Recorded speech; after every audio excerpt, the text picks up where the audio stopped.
I'm standing at the front of the conference room presenting quarterly results when my new boss Victor interrupts me mid-sentence.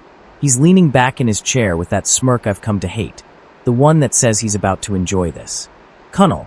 His voice cuts through my explanation of the sales figures, loud enough for all 17 people in the room to hear clearly.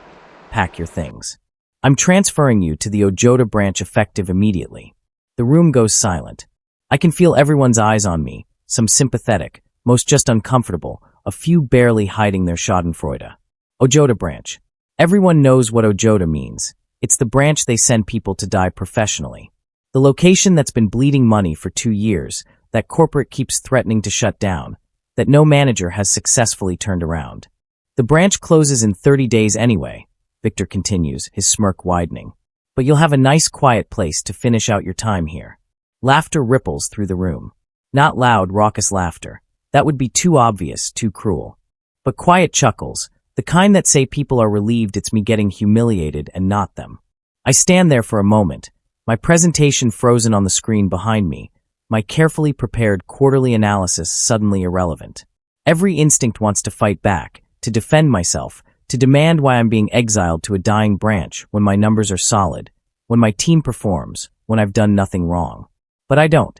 I close my laptop with a soft click, gather my materials, and walk out of that conference room with my head up and my face carefully neutral. Because Victor has absolutely no idea what he just triggered. He thinks he's won. He thinks he's gotten rid of me. He doesn't know I've been preparing for exactly this moment for 3 months, ever since I discovered what he really is. As I pack my desk, Victor's standing in my office doorway eating plantain chips like he's watching entertainment, occasionally making comments like, "Don't bother coming back, the position won't exist anyway." I think about how we got here. Victor Okonkwo joined our company 4 months ago as regional manager, brought in from outside with impressive credentials and an even more impressive network. MBA from a prestigious university, 10 years of senior management experience, connections to major clients. Except it was all fake. I discovered it by accident during a routine restructuring meeting. Victor was presenting his background, and he mentioned a specific project at his previous company, a telecommunications rollout I happened to know about because my former classmate worked on it. Later, curious, I reached out to my classmate. Victor Okonkwo? Never heard of him. And that project was led by someone completely different. I dug deeper. The MBA. The university had no record of him. The previous companies on his resume? Either he'd never worked there or had worked in much lower positions than he claimed. His entire professional identity was a fabrication, carefully constructed and impressively maintained. I took my findings to HR, thinking I was doing the right thing, thinking the company would want to know they'd hired a fraud. HR buried it. I don't know if they were embarrassed about their failed background check, or if Victor had connections higher up than I realized, or if they just didn't want the hassle of admitting they'd been fooled. But they shut down my complaint, told me I was making serious accusations without proof, despite the proof I'd provided, and suggested I focus on my own work rather than investigating colleagues. Victor found out, of course. Someone in HR must have told him. And from that day forward, I was marked. He couldn't fire me outright. My performance was too good, too documented. But he could make my life miserable. He could exclude me from key meetings. He could block my promotions. And finally, he could exile me to Ojota, the branch where careers go to die, and watch me fade into irrelevance. What Victor doesn't know is that I've been preparing, documenting, building a file on him that goes far beyond fake credentials. Because when someone tries to destroy you for telling the truth, you don't just defend yourself.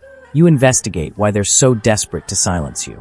I arrive at Ojota branch on Monday morning expecting bad, but reality exceeds my pessimistic expectations. The office is a 2-story building in a strip mall, sandwiched between a fabric store and a defunct restaurant. Inside, it's worse. Desks covered in dust, computers that look like they haven't been turned on in weeks, filing cabinets with drawers hanging open revealing chaotic papers. The staff, all 7 of them, look up when I enter with expressions mixing defeat and curiosity. "Are you the new manager?" A woman in her 40s asks, her voice flat with exhaustion. "I'm Cunnel," I confirm.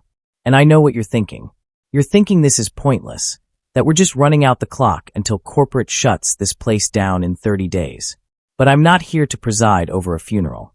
I'm here to figure out what really happened to this branch. Over the next few hours, I learn the grim details. Vendors haven't been paid in months. Some have started legal proceedings. The client list that's supposed to have 40 active accounts actually has maybe 5 who still respond to calls.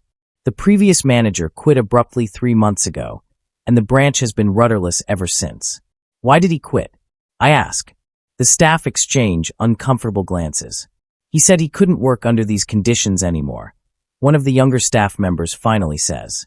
He kept talking about irregularities, about things not adding up. Then one day he just walked out and never came back. I move into the branch manager's office, a room that looks like it was abandoned mid-sentence, with papers scattered across the desk and personal items still on the shelves. I start going through drawers systematically, looking for anything that might explain the branch's collapse. In the bottom drawer of the desk, locked but with the key still in it, I find a manila folder labeled Confidential, Payment Discrepancies. Inside are invoices that don't match ledger entries, vendor complaints about unpaid bills despite proof of payment being processed, and most damning, an internal memo dated 6 months ago on company letterhead. Regional Office Directive. Shut this location down quietly over the next fiscal year. Do not investigate payment irregularities. Process as operational efficiency decision. It's signed with Victor's initials. I'm studying these documents when my desk phone rings. The landline I didn't even know worked. I answer without thinking, and Victor's voice fills the office, clear and arrogant. Except he's not talking to me. He's on a call with someone else, probably hit the wrong extension. Good. Cunnel is out of my hair at Ojota. In 30 days, that branch officially closes, and no one will trace the missing money back to me. The paper trail all points to the previous manager who quit. My hand moves to my cell phone, hitting record before my brain fully catches up. I hold it near the desk phone speaker and let Victor keep talking. How much total? The other voice asks. Victor laughs. From Ojota alone? About 12 million. Small potatoes compared to the other branches, but it adds up. The beauty is that Cunnel is there now, and when corporate does their final audit before closing, guess whose signature will be all over the last month's transactions? They talk for another 3 minutes about moving money, about covering tracks, about Victor's plan to frame me for the missing funds from Ojota while the real money, taken over months from multiple branches, stays safely hidden. I record every word, my hand trembling slightly, but my mind crystal clear. Victor didn't just exile me to a dying branch. He sent me to the scene of his crime and handed me the evidence I needed to destroy him. I gather the 7 staff members in what passes for a conference room. Really just a space with a table and mismatched chairs. They shuffle in looking defeated, probably expecting me to give them the "it's been a good run" speech and start processing severance paperwork. Instead, I close the door and look at each of them directly. Give me 30 days, I say. I know this branch is supposed to close. I know you've all been looking for other jobs. I know you have every reason to believe this is over. But if we can turn this around, if we can show corporate that Ojota can be profitable, every one of you keeps your job. Even if they still decide to close this location, I'll make sure you all have positions somewhere in the company. A young man named Emeka speaks up, his voice skeptical, but with a thread of hope. Sir, with respect, the last 3 managers said something similar. They all gave up within 2 weeks. What makes you different?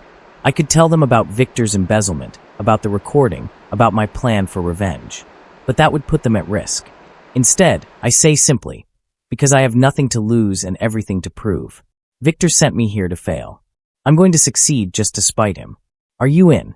Something shifts in the room. These aren't lazy employees or incompetent workers. They're people who've been demoralized by a situation they couldn't control, watching their workplace deliberately sabotaged by forces they didn't understand. Given a chance, given leadership that actually cares, they're ready to fight. One by one, they nod. 30 days, the older woman from earlier says. Let's make them count. We start by diving into the books. I assign each staff member a specific area. Emeka takes client relations, working to reconnect with accounts that have gone dormant. Another team member, Blessing, tackles vendor relationships, trying to salvage what she can. I take the financial records, cross-referencing every transaction against bank statements and invoices. What emerges is a pattern of systematic theft so brazen, it's almost impressive. Ghost vendors billing for services never rendered. Payment transfers that go to legitimate companies but somehow never arrive, with the money diverted through shell accounts. Invoices split across multiple months to avoid triggering audit thresholds. And all of it, every fraudulent transaction, every fake vendor, every diverted payment, links back through various shell companies and fake accounts to one person, Victor Okonkwo. He's been draining money from Ojota for 8 months, probably longer from other branches. The previous manager must have figured it out, tried to stop it, and got pushed out for his trouble. Victor's plan was elegant. Let the branch collapse naturally from supposed mismanagement, close it down, and absorb any missing money into standard closure costs. No investigation, no questions, no consequences. Except now I'm here. And I know what he did. And I have documentation. I reach out to someone I haven't talked to in years. Chioma, a friend from business school who now works in the corporate auditing department. We meet for coffee, and I'm careful, not revealing too much too fast. If someone wanted to flag financial irregularities at a branch level without tipping off the person responsible, how would they do it? Chioma studies me over her coffee cup. This is about Victor, isn't it? She knows. Of course she knows. The audit department pays attention to personnel moves, especially suspicious ones. He's stealing, I say bluntly. A lot. From multiple branches. I have documentation for Ojota, but I need time to build the full case before he knows I'm investigating. Can you help? Chioma is quiet for a long moment. This is dangerous, Colonel. Victor has friends in high places.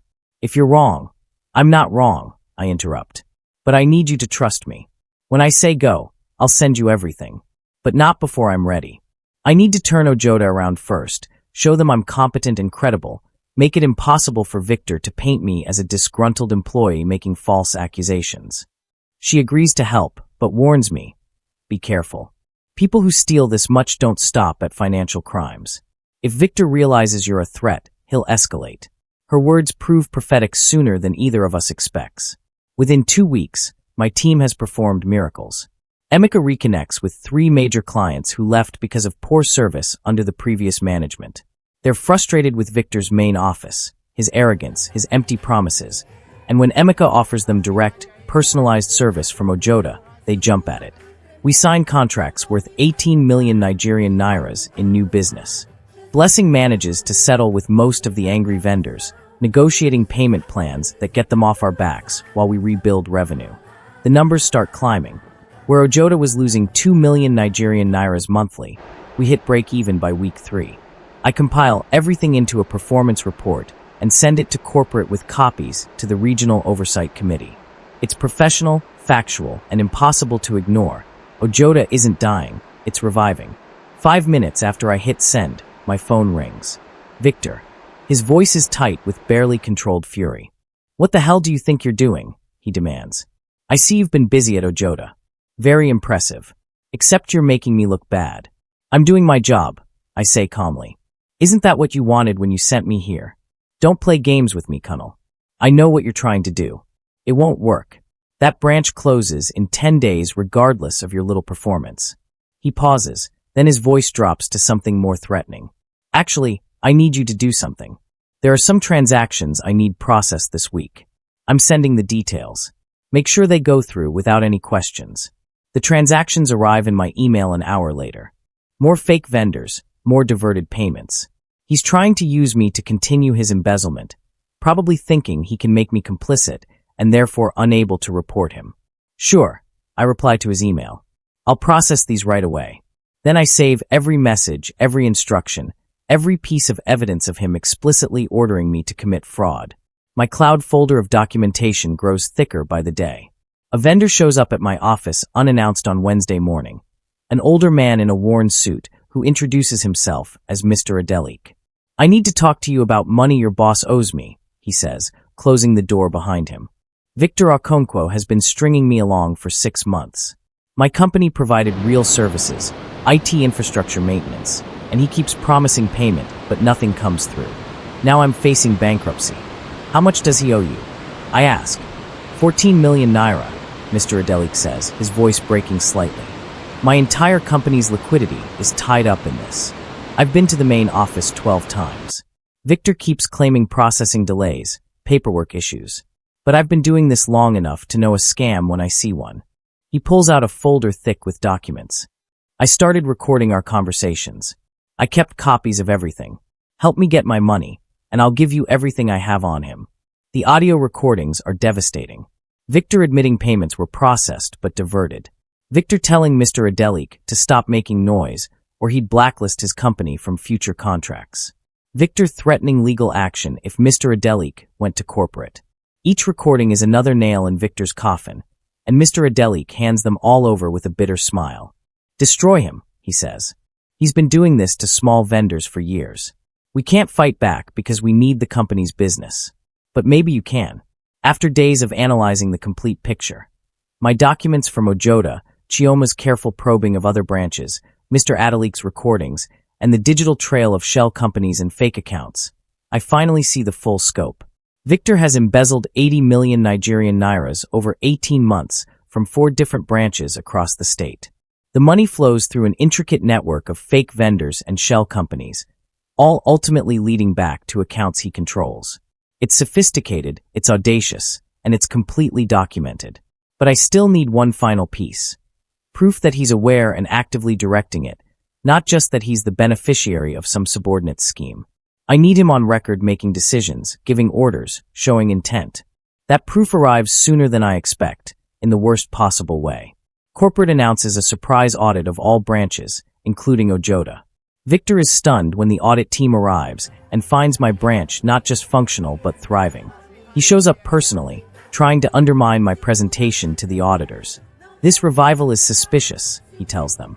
Someone should investigate how Kunnel managed such a turnaround so quickly. Perhaps there are irregularities. Except this time, unlike the conference room 4 weeks ago, I have confidence and proof and a team backing me up. I present our numbers calmly. New client contracts, vendor settlements, process improvements. The auditors are impressed. Victor is seething. As he's leaving, he pulls me aside. You're done, he hisses. I don't know what you think you're proving, but you're finished. 2 days later, I'm suspended for policy violations. Victor forged my signature on a document authorizing irregular payments and discovered it during the audit. HR puts me on leave pending investigation. Suspension frees my hands. I'm no longer bound by company politics or chain of command. That night, I compose one carefully crafted email with the subject line, "For your urgent attention, evidence attached." The recipients are the CEO, the CFO, the head of legal, corporate audit, and every member of the board of directors. The attachments include complete financial documentation of the 80 million Nigerian nairas embezzlement scheme, audio recordings of Victor's conversations, proof of fake credentials, evidence of his attempts to frame me, and witness statements from Mr. Adelik and other vendors. I hit send at 11 p.m. and watch my phone all night. The first response comes at 6 a.m. from the CEO's office. Emergency board meeting scheduled. Your presence required. By 8 a.m., anonymous sources, probably people in the company who've wanted Victor gone for months, start sending me CCTV footage of Victor taking envelopes from vendors, having private meetings with shell company representatives, everything I needed but didn't have. I compile it all and forward it immediately. That afternoon, men show up at my apartment. They're not subtle about their intimidation. Standing in my hallway, asking threatening questions about whether I've reconsidered my accusations, suggesting it would be safer if I withdrew my complaint. I film the entire encounter on my phone, their faces clear, their threats explicit. Then I send the video to HR, to legal, and to the police. Now Victor faces not just embezzlement charges, but harassment and witness intimidation.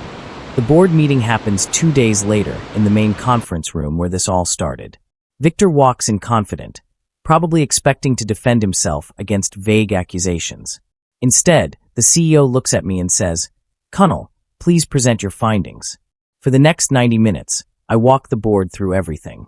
The financial trail, the fake vendors, the diverted payments, the audio recordings, the harassment, Victor's fake credentials that HR buried. Every piece of evidence laid out methodically, professionally, undeniably. Victor tries to deny it. This is fabricated. Kunnel has been unstable since I transferred him. But then one of my former co-workers at Ojota, the one Victor had planted to spy on me, who I'd fired for reporting my activities, breaks under pressure and confesses. He admits Victor paid him to monitor me, to report on my investigation, to help frame me for the policy violations. Victor's face goes white as he realizes the betrayal. His planted spy just became the prosecution's witness. "You're finished," Victor finally snarls at me, abandoning pretense. "You have no idea who you're dealing with. I have connections. I'll make sure you never work anywhere again." He storms toward the door, but security is already there, summoned by the CEO during my presentation. "Mr. Okonkwo," the CEO says coldly, "you're terminated for cause effective immediately. Security will escort you from the building. The authorities have been notified and will want to speak with you." The CEO calls me to his office privately the next day. "Colonel, I owe you an apology. Multiple people in this organization failed you. HR should have investigated your initial complaint about Victor's credentials. Oversight should have caught the financial irregularities sooner. I should have paid closer attention." He pauses, looking genuinely troubled. "You did the work we should have done. You put yourself at risk to protect this company. And I want to know, what would make this right? I've thought about this moment for weeks. 3 things, I say. First, keep Ojota open permanently. That branch and those employees deserve to succeed. Second, make sure every vendor Victor stole from gets repaid in full. And third, I take a breath. I want to lead the regional restructuring. I want to make sure this never happens again in any of our branches." The CEO considers, then nods. "Regional Director. Full oversight of 4 branches including Ojota. Triple your previous salary. Authority to rebuild systems and processes. You start Monday." Then he adds, "Also, we're pressing full criminal charges against Victor. Fraud, embezzlement, forgery, harassment. The prosecutor thinks he's looking at 10 to 15 years. Victor is arrested the following week at his home. As they escort him out of the corporate headquarters in handcuffs, someone must have tipped off the media because cameras are everywhere. He sees me standing in the lobby. Our eyes meet for a moment. His face crumples with the reality of his total destruction. Career gone, reputation destroyed, freedom about to be taken, all because he tried to destroy someone who wouldn't stay destroyed. I don't gloat or smile or say anything. I just nod once, acknowledging the end of our war. My new office is on the executive floor, a corner space with windows overlooking the city. The company sends out an announcement to all staff. Colonel Adebayo promoted to regional director, effective immediately. He will oversee strategic restructuring and operational excellence across all branches in Lagos State. My phone explodes with congratulations from colleagues, from the Ojota team, from people I barely know who are just glad to see someone decent win for once. That evening, standing in my new office as the sun sets over Lagos, I whisper to myself, "He sent me to a dying branch thinking it would kill my career. Instead, it was exactly the place where I rebuilt everything. Not just my career, but my confidence, my sense of purpose, my understanding of what I'm capable of when pushed to the edge." 30 days ago, I was humiliated in front of my peers, exiled to Ojota as punishment for telling the truth, expected to fade quietly into irrelevance. Today, I'm a regional director overseeing the same branches Victor used to control, implementing systems that will prevent anyone from ever stealing like he did again, and watching my former tormentor face justice. The Ojota branch, once scheduled for closure, once a symbol of failure, is now the highest performing location in my region. The staff who were ready to give up 30 days ago are now training other branches on client service and operational efficiency. Mr. Adeli got his 14 million Nigerian nairas, plus interest and an apology. And I learned something valuable. Sometimes the worst thing that happens to you is actually the setup for the best thing. Victor thought he was destroying me.